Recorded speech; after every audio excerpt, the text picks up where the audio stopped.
And as Ben just showed us, the high winds, the lake levels, all causing flooding up and down the shoreline. And Monroe County is seeing some of the worst of it. Take a look at this video from Sky 4 this afternoon, and you can see what was left behind after flooding last night. Our Grant Herms is live on the ground in LaSalle with what folks there are dealing with. Grant.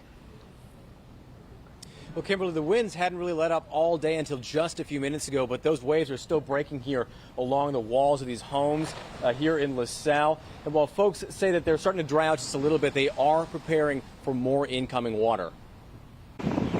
Flooded again. Neighborhoods and homes along Lake Erie and Monroe County dealing with water more than a foot deep into basements and homes. We're just going to keep pumping it out and hope for the best, I guess. I mean, they're just going to, the waves that go over the house, like they are now, but picture that like 3 times worse. Scary. Yeah.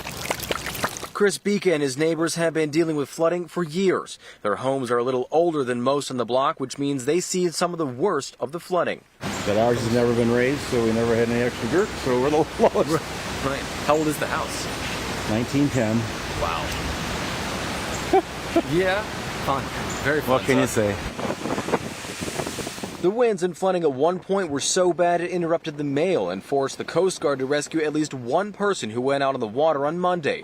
Their boat had to be left to drift. Just a few years ago, the floodwaters were several feet deep instead of only several inches. But according to the Army Corps of Engineers, water levels for Lake Erie earlier this year were the highest they've been in a century, and they're expected to stay that way, leading folks like Chris to plan for the worst. Normally we leave, actually, because I got 2 little kids. But now we stay. So. Now, some folks here do expect to get more flooding this evening. They say they're grateful for the pump system they have in their neighborhood, but it hasn't been working the way that it should in recent weeks because the water level has been so high, which means tonight they're planning on more flooding. In LaSalle, Grant Herms, Local 4.